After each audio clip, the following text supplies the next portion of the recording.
बच्चों, आज जो है हम आपको पढ़ाने वाले हैं गोधूली पाठ 9 आवनियों। यह जो है एक ललित निबंध है। इनका लेखक हैं अशोक वाजपेयी। जो एक बार जो है हम लोग ध्यान देंगे और इस वीडियो को देखने के पहले जो है हम लोग लाइक सब्सक्राइब ज़रूर करें। देखेंगे आज सबसे पहले हम लोग देखेंगे लेखक परिचय।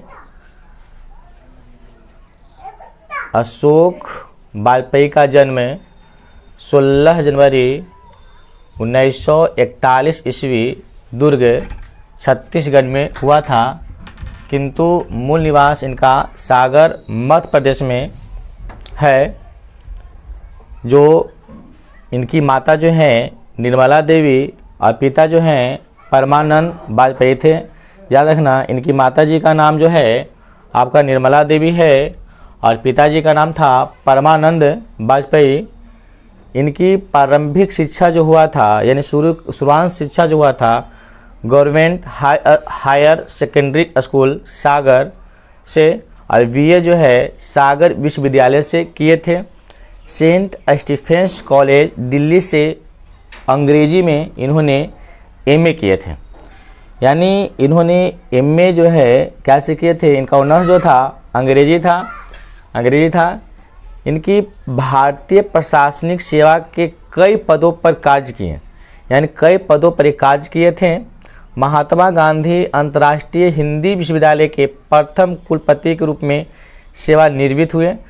यानी यह जो है एक विद्यालय में पढ़ाते हुए जो है सेवानिवृत्त मतलब रिटायर कब हो गए थे, यानी महात्मा गांधी अंतर्राष्ट्रीय हिंदी विश्वविद्यालय के प्रथम कुलपति के रूप में थे, कार्यरत थे और यहीं से यह कार्य हुए सेवानिवृत्त हुए थे। भारत सरकार के कला अकादमी के निर्देशक भी रहे। याद रखना, भारत सरकार के कला अकादमी का निर्देशक भी रहे, बहुत दिन तक रहे थे। लगभग 3 दर्जन मौलिक और संपादित कृतियाँ इनका प्रकाशित हुआ था। याद रखिएगा, आता है कि इनकी मौलिक और संपादित कृतियाँ कितने था, तो लगभग 3 दर्जन। इनकी प्रमुख रचना है एक पतंग अनंत में, सेकंड में है तत्पुरुष और है कहीं नहीं वही, फिर है बहुरी अकेला, 5वां में है थोड़ी सी जगह, फिर है आपका दुख चिट्ठी रसा।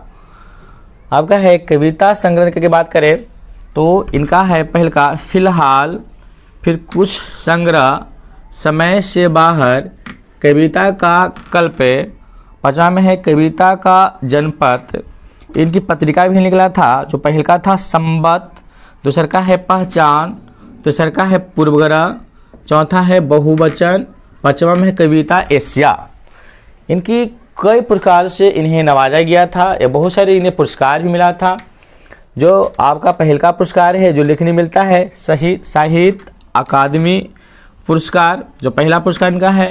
दूसरा में है फ्रेंच सरकार का ऑफिसर द अवार्ड फ्रांस, जो है आपको 2004 ईस्वी में मिली थी। यह जो है ललित रचना है जो कहाँ से ली गई है, तो यह आवनियों नामक गद्य से लिया गया था। याद रखना, यह ललित रचना जो है ये कहाँ से लिया गया है, कहाँ से लिखा गया है, तो आवनियों नामक गद्य कविता से ली गई है, सृजनात्मक संग्रह से लिया गया है। इसका मुख्य परिचय ये था। इनसे बहुत सारे ऑब्जेक्टिव बनेंगे जो आपको एक भी नहीं छूटेगा, इन्हें दो ध्यान से हम देखेंगे। सबसे पहले अगर आपसे पूछा जाए कि आवनियों का लेखक कौन है, तो अशोक वाजपेयी। आवनियों के लेखक कौन है, तो अशोक वाजपेयी। अशोक वाजपेयी जी का जन्म कब हुआ था, तो 16 जनवरी 1941 ईस्वी में। अशोक वाजपेयी का जन्म कब हुआ था, तो 16 जनवरी 1941 ईस्वी में। कहाँ में हुआ था, तो दुर्ग छत्तीसगढ़। इनका जन्म कहाँ में हुआ था, तो दुर्ग छत्तीसगढ़। लेकिन अगर आएगा कि इनका मूल निवास कहाँ था, इनका मूल निवास कहाँ था, तो सागर मध्य प्रदेश। इनका मूल निवास कहाँ था, तो सागर मध्य प्रदेश। अशोक वाजपेयी का माता जी का क्या नाम था, तो निर्मला देवी। अशोक वाजपेयी की माता जी का क्या नाम था, निर्मला देवी। इनके पिताजी का क्या नाम था? तो परमानंद वाजपेयी। यानी अशोक वाजपेयी की माँ का नाम निर्मला देवी थी और इनके पिता का नाम था परमानंद वाजपेयी। इन्होंने प्रारंभिक शिक्षा कहाँ से शुरू की थी? तो गवर्नमेंट हाई सेकेंडरी स्कूल सागर से इनका प्रारंभिक शिक्षा हुआ था। इन्होंने बीए कहाँ से किया था? तो सागर विश्वविद्यालय से। इन्होंने एमए जो है इनका एमए में जो है इनका ऑनर्स किया था तो अंग्रेजी। और एक कहाँ से किए थे? तो किए थे स्टीफेंस कॉलेज दिल्ली से एमए किए थे। इन्होंने प्रशासनिक सेवा करते हुए सेवानिवृत्त हुए थे यानी रिटायर हुए थे। अगर आपसे कोई पूछे कि किन पदों पर रिटायर हुए थे तो प्रशासनिक सेवा पर ये रिटायर हुए थे। इनका जो है कुलपति जो है किस विश्वविद्यालय में कुलपति बने थे? तो यह जो है महात्मा गांधी अंतर्राष्ट्रीय हिंदी विश्वविद्यालय में यह कुलपति थे, याद रखिएगा। ये जो है निर्देशक क्या के रहे? तो भारत सरकार के कला अकादमी का यह निर्देशक ले हैं। इनका मौलिक और संपादित कृत्य कितने प्रकाशित हुआ था? तो लगभग 3 दर्जन इनका मौलिक हुआ था। इनकी प्रमुख रचना क्या है? इसमें से एक जरूर कोई आता है, ये परीक्षा में आया है। एक पतंग अनंत तक, ये बहुत बार आता भी आया हुआ भी क्वेश्चन है और वो देखेंगे। दूसरा का है तत्पुरुष, तीसरा का है कहीं नहीं वही, चौथा है बहुरी अकेला, ये भी परीक्षा में आ चुका है। फिर है थोड़ी सी जगह, दुख चिट्ठी रसा। इनकी कविता संकलन, कविता भी लिखते थे। पहला कविता है फिलहाल, दूसरा है कुछ संग्रह, तीसरा है समय से बाहर और चौथा है कविता का कल्प। इनकी पत्रिका कौन कौन सी थी? तो संबत, पहचान, पूर्वग्रह, बहुवचन, कविता, एशिया। ये जो है इनका जो था पत्रिका था जो निकलती थी। इनका पुरस्कार जो है साहित्य अकादमी पुरस्कार इन्हें मिल चुका है। फ्रेंच सरकार ऑफिसर द अवार्ड फ्रांस 2004 मिला था। यह जो है अवनियो किस चीज़ से लिया गया है? तो ललित रचना अवनियो जो है गद्य एवं कविता से लिया गया है। यह जो है आपका है, इन्हें फिर से आप लोग देख चुके हैं। स्क्रिप्ट करके ना देखेंगे, एकदम ध्यान से देखेंगे, सब आपको ऑब्जेक्टिव हो जाएगा। बहुत सारे इसमें ऑब्जेक्टिव है।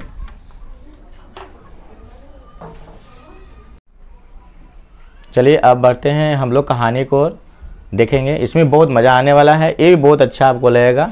ये जो है अशोक वाजपेयी का जीवनी के बारे में आप दिया गया है जो हम लोग देखेंगे। इसमें सबसे पहली बात है कि लेखक को जो है ना निमंत्रण भेजा गया था अवनियों में आने का।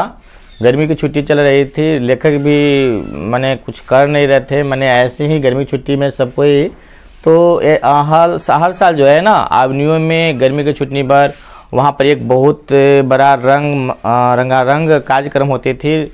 कवि लोग, लेखक लोग सारे जाते थे। इसमें भी इन्हें निमंत्रण मिला था, लेखक को निमंत्रण भेजा गया था अवनियों में आने का। पीटर ब्रूक का विवादास्पद महाभारत जो है यहाँ पहली बार जो है आपका स्टार्ट होने वाला था, महाभारत प्रस्तुत किया जाना था मंच पर, तो इन्हें भेजा गया था देखने के लिए।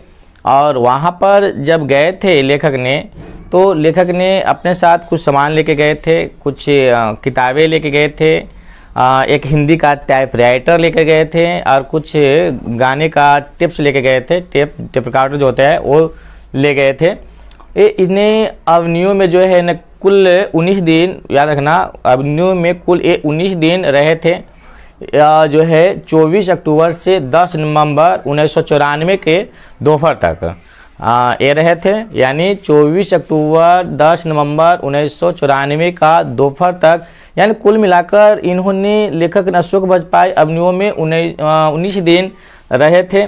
इन्होंने अपने साथ जो है जो सामान लेके गए थे उसमें जो था हिंदी का टाइपराइटर था, 3-4 पुस्तकें थी, कुछ संगीत का टेप्स था बिल्कुल एकांत वातावरण वहाँ, इससे अच्छा उनको लगा कि इससे अच्छा हमको और कोई मौका नहीं मिलेगा। एकदम बिल्कुल एकांत वातावरण और किसी से वहाँ पर उतना नहीं थे।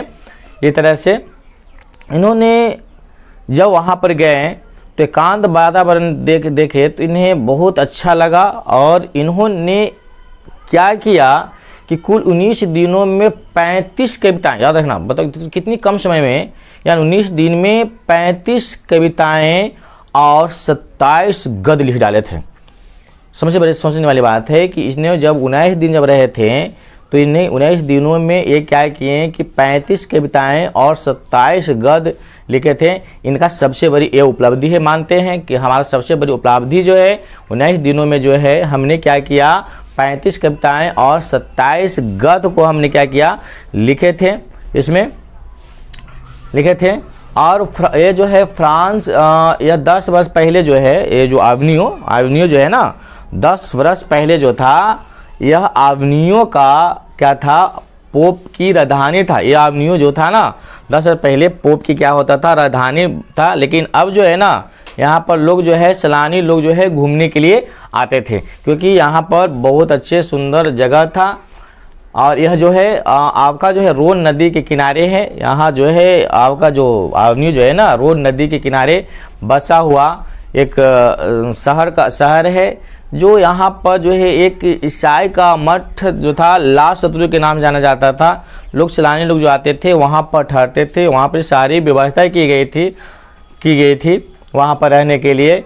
और यह जो है फ्रांस और यूरोप का एक अत्यंत लोकप्रिय रंग समारोह होता था। यहाँ लोग यूरोप से आते थे और फ्रांस से आते थे और यहाँ रंगारंग कार्यक्रम होते थे। कुछ दूर से सैलानी लोग भी आते थे, जैसे भारत से जो गए थे, कौन गए थे, अशोक वाजपेयी गए थे घूमने के लिए वहाँ, और उन्हें बहुत अच्छा लगा। आविनियो जो है रोन नदी के दूसरे विल्लव, यानी वहाँ पर एक गांव है, गांव का नाम है, एक नया बस्ती का नाम है, जो रोन नदी के दूसरी ओर विल्लव है, एक नया बस्ती बस गया था। लोग आते जाते थे, तो धीरे लोग जो है उस जगह कुछ हथियार भी लिए थे, ये तरह से। और यह जो है आविनियो का एक प्रमुख कला केंद्र है।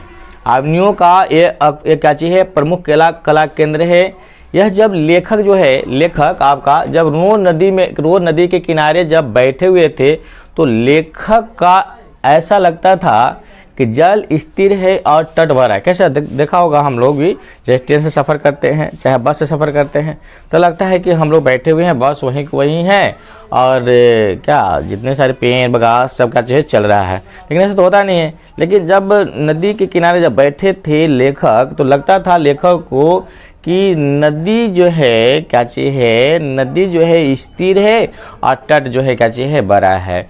यानी नदी इस तरह से निर्मल है। वो कहते हैं कि नदी जो है, नदी के पास बैठना ही नदी हो जाना, उन्हें अपने आप में लगता था कि हम भी नदी हो गए हैं और उसी में मिल गए हैं। यानी नदी की कविताएं की संज्ञा दी गई है कि नदी की समानता जो है कविता से करते हैं, कि जैसे जिस तरह से कविता में अत्यंत शब्द होते हैं और उसकी गहराई से होती है, उसी तरह जो है नदी भी एक गहराई से अपनी कुछ बातों को कहती है। आदि मानव काल से जो है अभी तक ये जो नया युग आ गया है, उस तक ये बह रही है, प्रतीक्षा कर रही है। वहाँ की पहाड़ें भी कुछ कह रही है, ये शांत हवाएं, ये अंधेरी रातें, ये बरसातें, ये सारी चीज़ें है, वो वहाँ की पहाड़ें, पत्थरें, ये सारी चीज़ें है क्या करती है, हमें बताती है। ना जाने नदी कहाँ कहाँ से जल जो है लाता है, और इसमें सब जल जो है मिल जाती है। और नदी जो है क्या करता है, सबको एक समान देखता है, चाहे वो अमीर हो चाहे गरीब हो, सबको पानी अपने निर्मल से सबको ही भिगोएगा। ऐसा नहीं कि अमीर को भिगोएगा और गरीब को नहीं भिगोएगा, नहीं, ऐसा तो नहीं होती है। यानी कहने का मतलब है कि वो सबको भिगोएगा, चाहे वो किसी तरह से हो, कैसी। यानी कहने का मतलब है कि वह अपने मन से जो है नदी से जो है क्या करते हैं, क्वेश्चन पूछते हैं कि कैसी तुम नदी हो। वह जो है नदी जो है उसके मन में ऐसा लगता है कि वो उत्तर दे रहा है कि जैसा तुम कविता हो। यानी कहने का मतलब है कि लेखक के मन में ये सारी चीज़ चलती है और पत्थर को लगता है कि वह बरसों से क्या कर रहा है, हमारी प्रतीक्षा कर रही थी, लोगों की प्रतीक्षा करती है और लोग वहाँ जाते हैं और घूमकर उनके बारे में ना लेकर क्या करते हैं फिर चले आते हैं। लेकिन कई युगों से जो है वहाँ क्या करता है, प्रतीक्षा करती है। जब लेखक ने जब वहाँ गए थे आबनियों में तो उन्हें एकांत जगह मिली थी, बहुत अच्छा लगा था घूमने के लिए। ला शत्रु जो है वहाँ का ईसाइयों का मठ है और वहाँ पर वह ठहरे हुए थे। वहाँ पर भी कई तरह से रहने की क्या था, जगह था। इस तरह से जो है ना वहाँ पर बहुत एक निर्मल और सुंदर और एकांत जगह था, बहुत अच्छा लगा। ये 19 दिन में गए थे तो बहुत अच्छा ही नहीं लगा। देखते हैं चलो इसमें और थोड़ा सा हम लोग ऑब्जेक्टिव देख लेते हैं, थोड़ा सा इसमें क्या है इसे ध्यान देंगे हम लोग, ठीक ना। सबसे पहली तो बात है कि आवनियों के लेखक कौन है, तो आपका अशोक वाजपेयी है, याद रखना। लेखक जो है आवनियों कौन है, अशोक वाजपेयी जी हैं। और यह जो है एक क्या चीज़ है, आपका एक ललित रचना है। एक क्या चीज़ है, आपका ललित रचना है। लेखक ने आवनियों में कितने दिन रहे थे, याद रखना, आता है ऑब्जेक्टिव में कितने दिन रहे थे, तो 19 दिन रहे थे। कब से कब तक रहे थे, तो 24 अक्टूबर से 10 नवंबर 1994 के दोपहर तक आवनियों में क्या कहते थे, रहे थे। लास्ट शत्रु क्या है, तो ईसाइयों का मठ। लास्ट शत्रु का चीज है ईसाइयों का मठ। आपका जो है आवनियों किस नदी के किनारे, आवनियों जो है किस नदी के किनारे अवस्थित है, तो रोन नदी के किनारे। किस नदी के किनारे भाई, तो रोन नदी के किनारे का चीज है, ये अवस्थित है। लेखक जो है अपने साथ क्या क्या लेकर गए थे, तो एक हिंदी का टाइपराइटर लेके गए थे, 3-4 पुस्तकें लेके गए थे और कुछ संगीत का टेप्स लेके गए थे सुनने के लिए। लेखक जो है कितने दिन रहे थे भाई, तो 19 दिन रहे थे। 19 दिन में इन्होंने कितनी कविताएं लिखे, तो 35 कविताएं लिखे। आवनियों में जब 19 दिन रहे थे कितने गद्य लिखे, तो 27 गद्य लिखे। इनकी सबसे बड़ी उपलब्धि यह था। 10 बरस पहले आवनियों जो है पोप की राजधानी हुआ करता था। कहाँ की राजधानी हुआ करता था, पोप की राजधानी। यानी 10 बरस जो है पहले ये पोप की राजधानी हुआ करता था। फ्रांस और यूरोप के लिए यह अत्यंत लोकप्रिय जो है जगह है। लोग घूमने के लिए सैलानी आते हैं, साल भर पर आते हैं, यहाँ लोग मेला लगता है। रोन नदी के किनारे एक नया बसा हुआ गांव का नाम है विल्लव। नया गांव या नया बस्ती कह सकते हैं। रोन नदी के किनारे दूसरी ओर का जो बसा हुआ एक गांव है जो विल्लव है, जो वहाँ पर की जगह भी वहाँ के स्थानीय लोग का किए थे, हथियाए हुए हैं।